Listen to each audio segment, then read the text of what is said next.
ये आप राजनीति में आए, सहयोग था या प्लानिंग था? राजनीति में तो हम लोग कैसे सहयोग ने, हम लोग समाजवादी विचार। लालू यादव के कार्यकाल में क्या था बिहार में, ये समझाइए थोड़ा। बहुत चर्चा होती, जंगल राज था। लालू जी के राज को आज भी लालू यादव की देन है कि नीतीश कुमार मुख्यमंत्री हैं बिहार के? पिछड़ा समाज की राजनीति को लालू प्रसाद यादव ने स्थापित। समय की बात करें, लालू यादव के साले हैं सुभाष यादव शायद नाम है, यदि मैं गलत नहीं हूं तो, वो बता रहे हैं कि अपहरण कर लेते थे, डॉक्टर को उठा लेते थे, फिर उससे फिरौती मांगा जाता था। तो जो तरह का राज है। ममता कुलकर्णी ने कहा लालू यादव जब बुलाए हमें अपने यहाँ, वो कोई प्रोग्राम था। जो लोग इस तरह का प्रचार कर रहे हैं पूरे बिहार के लोग जानते हैं, उन्हीं लोगों के चलते हमारे नेता बदनाम। उन्होंने नीतीश कुमार पर दबाव देके 5 लाख लोगों को रोजगार देने का जो उनका वादा था, तो इस बात को तो आपके नेता कह रहे हैं कि हमने, नीतीश कुमार कहते हमने दिया, ये हम की लड़ाई है। तो नीतीश कुमार जी तो 15-20 साल पहले से मुख्यमंत्री, लेकिन मुखिया तो नहीं थे ना। मुखिया हैं, मैं मानता हूं। मुखिया का जो सम्मान पहले था, कमा है, इधर सम्मान कमा है। कार्यकर्ताओं की जो मनोबल था वो भी कमी है। शासन हर कार्यकर्ता को कौन पूछता है? हमको नहीं लगता है। देख रहे हैं दर्पण 24 न्यूज। आज हमारे साथ खास मेहमान हैं रामनरेश यादव जी। रामनरेश यादव जी का जो सक्रिय एंट्री राजनीति में हुआ वो वर्ष 1989 में हुआ। जनता दल से ये काम कर रहे हैं, आरजेडी के अभी भी वर्तमान में महासचिव है प्रदेश में। रामनरेश यादव जी, राजनीति में आप आए, सहयोग था या फिर सोचे समझी प्लानिंग थी आपकी, राजनीति ही करना है, कुछ और नहीं? सबसे पहले तो मैं दर्पण 24 न्यूज के माध्यम से सभी श्रोताओं का हम स्वागत करते हैं। साथ ही हम दर्पण 24 न्यूज को हम शुभकामना देते हैं कि निरंतर आपकी पहुंच आम लोगों तक हो। राजनीति जो हम लोगों की पृष्ठभूमि है वो समाजवादी पृष्ठभूमि से हम लोग आते हैं। जब 1977 में मैं जब मैट्रिक पास किया, हमने बहुत नज़दीक से 74 के आंदोलन को देखा था। उसके बाद 77 में बहुत बड़ी क्रांति हुई। क्रांति के बाद हम लोग पढ़ाई लिखाई में चले गए। उसके बाद मैं राजनीति में सक्रिय 1989 से हो गया, जिस समय जनता दल की सरकार बनी और सामाजिक न्याय के पुरोधा आदरणीय लालू प्रसाद यादव जी मुख्यमंत्री बने। उस समय से हम लोग सक्रिय राजनीति में, आज तक सक्रिय राजनीति में हम लोग हैं। लेकिन परिवर्तन हम लोगों का आज भी वही सवाल, जिस सवाल को लेकर के हम लोग 89 में चले थे, आज भी वह सवाल हम सरकार से पूछना चाहते हैं।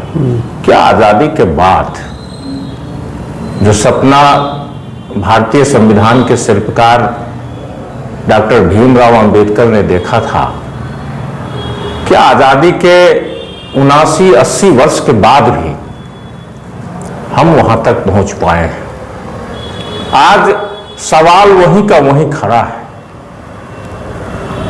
आज जो समाज का अंतिम पंक्ति का व्यक्ति है, जो समाज में पिछड़ा हुआ समाज है, वो समाज आज भी वहीं पर खड़ा है। क्यों? लालू यादव ने तो पिछड़ा समाज के लिए बहुत कुछ किया। लालू जी यही तो है, लालू जी ने जिस आंदोलन को शुरू किया, आज भी आप देख लीजिए आरक्षण कब मिला। आजादी के इतने वर्षों के बाद भी आपको मैं एक लोकसभा में प्रस्तुत प्रतिवेदन हम देना चाहते हैं कि आज की शैक्षणिक स्थिति क्या है। आपको मैं बतलाऊं, पूरे देश में सेंट्रल यूनिवर्सिटी करीब 45 है 45 सेंट्रल यूनिवर्सिटी में रजिस्ट्रार का वीसी का पद 45 है। 45 वीसी में जनरल के 38 वीसी है। एससी के केवल 1 है और एसटी के 1 है, ओबीसी के 5। रजिस्ट्रार 45 में जनरल 31 है, एससी का 2 है, एसटी का 2 है, ओबीसी का 3 है। अब आइए आप टीचिंग स्टाफ में 1309 में जनरल 67% है, एससी 4.21%, एसटी 421 है, एसटी 625 है और ओबीसी 1301 है। 10%, 11% और 67% है जनरल। आप आइए नॉन टीचिंग, जिसका कुल सृजित पद है 2199, जिसमें जनरल कैटेगरी के 14,145 संख्या है, जो कुल पद का 70% हिस्सा होता है। एससी 1958 केवल 9%, एसटी 56%, 1144 कुल है एसटी की संख्या। ओबीसी समाज का 2526 जो सिर्फ 12.5% है।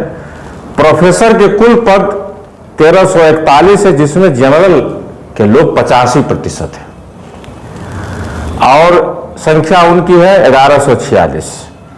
एससी मात्र 96, 7% संख्या है। ST 2%, OBC 4.5। जनरल से क्या दिक्कत है आपको?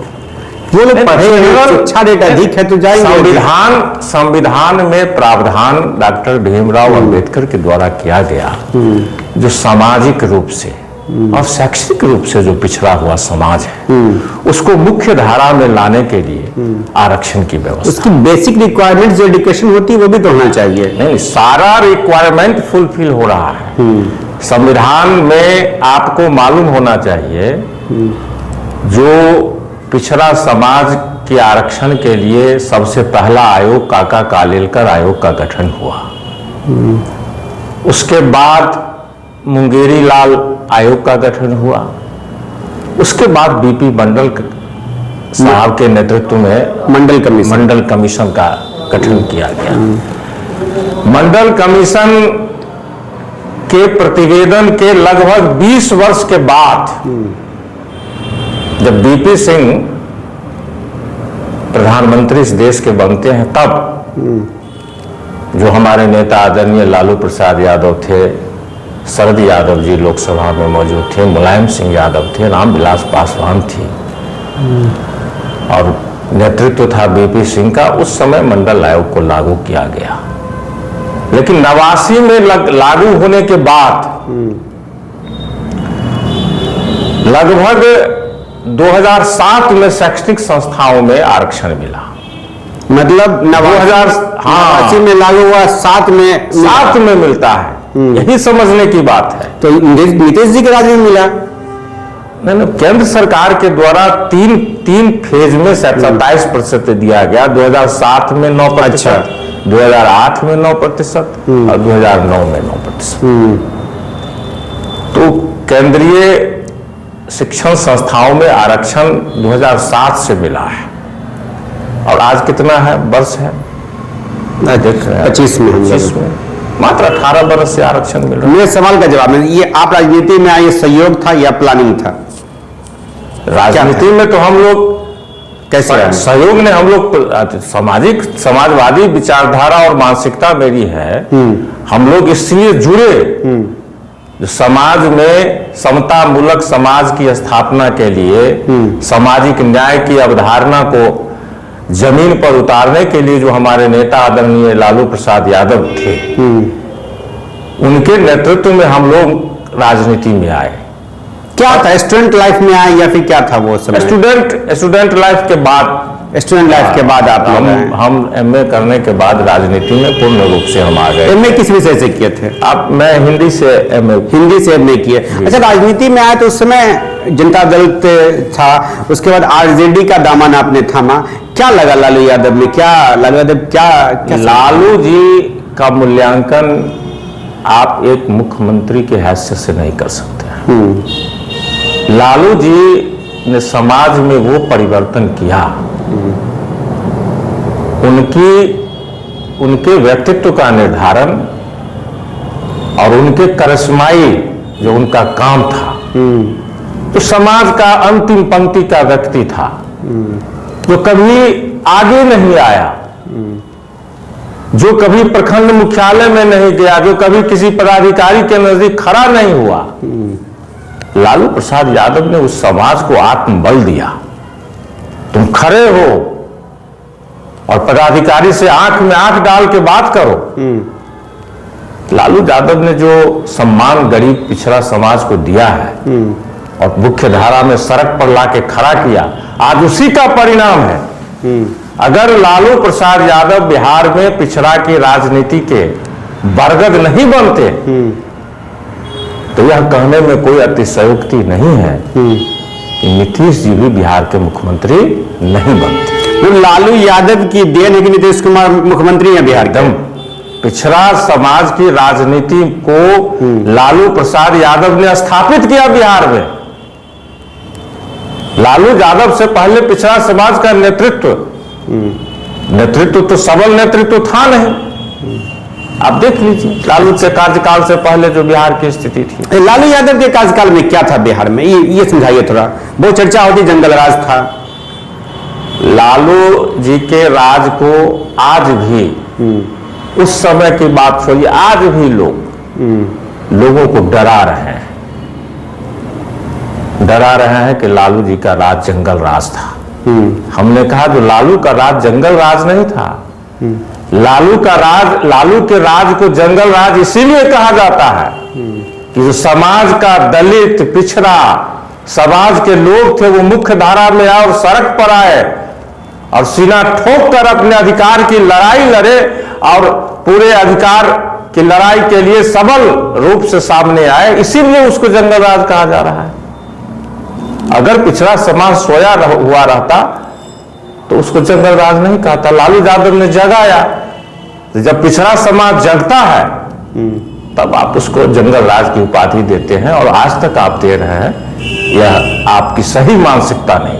मतलब कि आपके कथनानुसार यदि मान ले कि लालू यादव ने पिछड़ा समाज के लोगों को जगाया, उनको मुख्य धारा से जोड़ा और लोगों ने आज की जो नेता हैं वो कह रहे जंगल होते, क्या वो पिछड़ा समाज को जंगली बता रहे हैं?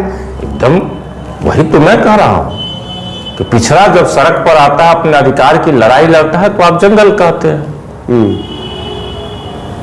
लेकिन लालू यादव मनुष्य को दो तरह की भूख होती है।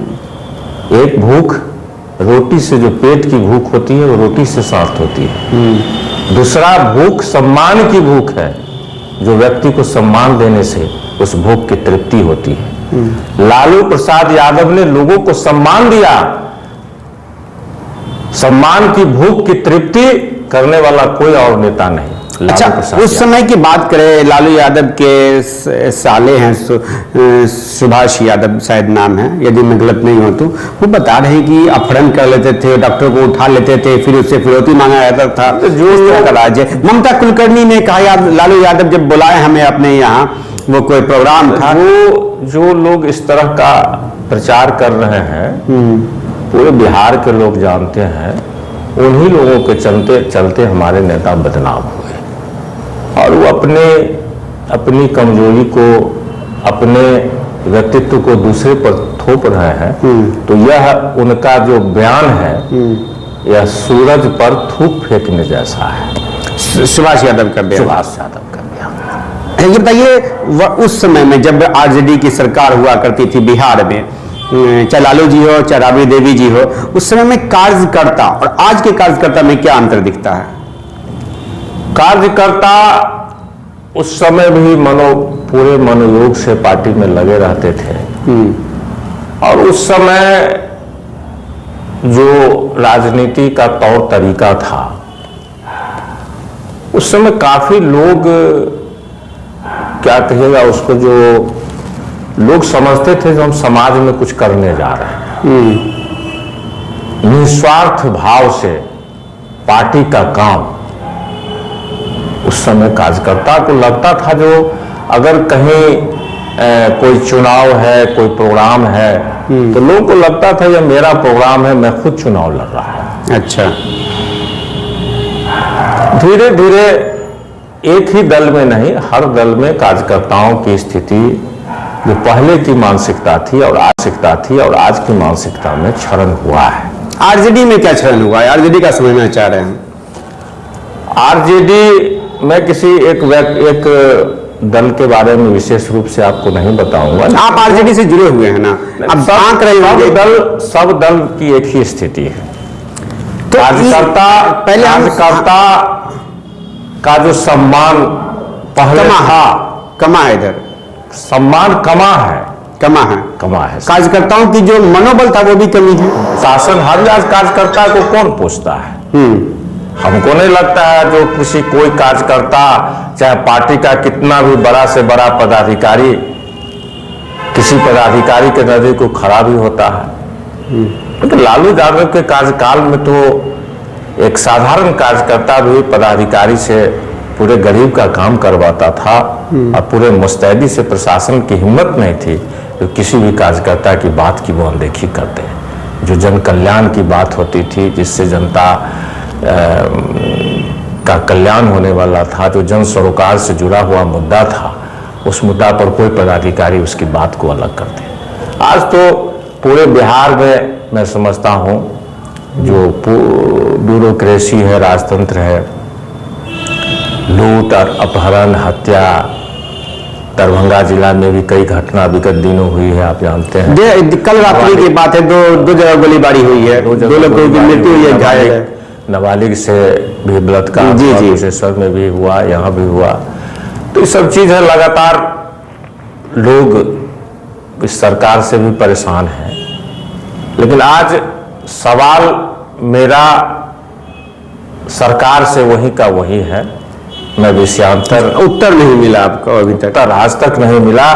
तो पिछड़ा समाज क्यों पिछड़ा हुआ है, और सबसे बड़ी समस्या है आजादी के बाद जो किसान की स्थिति थी, उस समय किसान, मैं समझता हूं जो 70% से अधिक लोग कृषि पर आधारित थे, और आज इसके पीछे 30% जो किसान गायब हुआ है, वो किसान कहीं और नहीं गया है, वो मजदूर हो गया है। वही अंग्रेज कर गए। हाँ, वही मजदूर हो गए। अंग्रेज के जमाने में कहावत गांव घर में प्रचलित थी कि उत्तम खेती मध्यम बान, निषिद्ध चाकरी भीख। खेती को उत्तम माना जाता और मध्यम में व्यापार था, चाकरी निषिद्ध थी और भीख निदान था। जो तीसरा नंबर पर नौकरी थी, उसका हो गया है पहला में नीति भी है। और राष्ट्रीय जनता दल के नेता जो आदरणीय तेजस्वी प्रसाद यादव हैं, आज पूरे बिहार का लोग, गरीब गुरबा बेरोजगार, सबकी नजर तेजस्वी प्रसाद यादव की तरफ है। जो तेजस्वी प्रसाद यादव के हाथ में अगर बागडोर बिहार की आती है तो बिहार में एक परिवर्तन होगा, और वो परिवर्तन कुछ समय के लिए, जब नीतीश कुमार जी के साथ हमारे नेता उप मुख्यमंत्री थे, तो चंद महीनों में उन्होंने नीतीश कुमार पर दबाव देके 5 लाख लोगों को रोजगार देने का जो उनका वादा था। तो इस बात को तो आपके नेता कह रहे हैं कि हमने, नीतीश कुमार कहते हैं हमने दिया, ये हम की लड़ाई है। तो नीतीश कुमार जी तो 15-20 साल पहले से मुख्यमंत्री, लेकिन मुखिया तो नहीं थे ना। मुखिया हैं, मैं मानता हूं मुखिया है, लेकिन जब आपको याद होगा, जब 2020 में तेजस्वी प्रसाद यादव ने अपने चुनाव घोषणा पत्र में वादा किया, जो हम अगर मेरी पार्टी की सरकार बनती है तो पहली कैबिनेट की बैठक में हम 10 लाख लोगों को रोजगार देंगे। नीतीश जी का बयान था, नीतीश जी का बयान था, जो कहां से बाप के घर से लाके देगा, घर से लाके देगा। लेकिन आज जब बहाली हो गई तो कहां से पैसा आ रहा है? यहाँ इस बात में तो आपको लगता है जो नीतीश कुमार जी के मन से बहाली नहीं हुई। अच्छा ये बताइए हमको, तेजस्वी यादव के दबाव में बहाली हुई। अच्छा, आप 2004 में जिला अध्यक्ष बने, उससे पहले क्या थे? 1990 में 95 में क्या थे आप? मैं 1990 में युवा राष्ट्रीय जनता दल का मैं महासचिव था। 90 में 95 में फिर क्या हुआ? महासचिव से मेरी राजनीतिक यात्रा शुरू हुई। उसके बाद हम जनता दल के समय में अध्यक्ष, जनता दल के युवा के अध्यक्ष भी हम दरभंगा जिला के बने। उसके बाद फिर दरभंगा जिला, जब आपकी सरकार यहाँ बनी बिहार में, उस समय क्या थे आप? कौन से पद पे थे? उस समय तो हम लोग छोटा सा कार्यकर्ता थे, जो ब्लॉक के प्रखंड की राजनीति करते थे, महासचिव थे।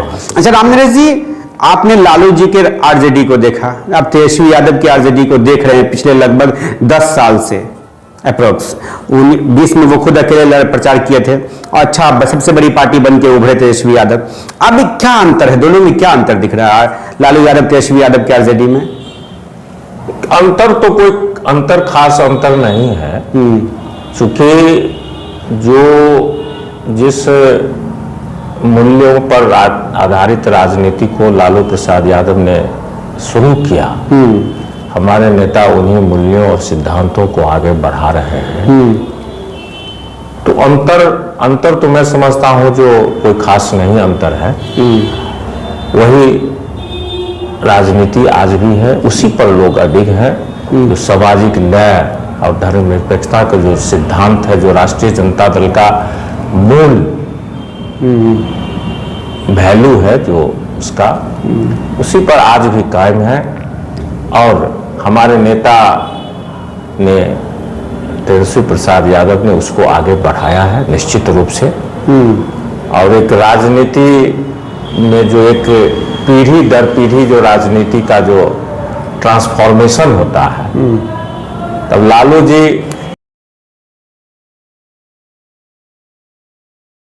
थैंक यू फॉर वॉचिंग दर्पण 24 न्यूज। खबर को सबसे पहले पाने के लिए यूट्यूब पर देख रहे हैं तो सब्सक्राइब करें, फेसबुक पर देख रहे हैं तो फॉलो करें। कमेंट्स में अपनी राय या अपने आस पड़ोस में समस्या हमें बताएं। हमें सपोर्ट करने के लिए लाइक और शेयर अवश्य करें। धन्यवाद। थैंक यू फॉर वॉचिंग दर्पण 24 न्यूज। खबर को सबसे पहले पाने के लिए यूट्यूब पर देख रहे हैं तो सब्सक्राइब करें, फेसबुक पर देख रहे हैं तो फॉलो करें। कमेंट्स में अपनी राय या अपने आस पड़ोस में समस्या हमें बताएं। हमें सपोर्ट करने के लिए लाइक और शेयर अवश्य करें। धन्यवाद।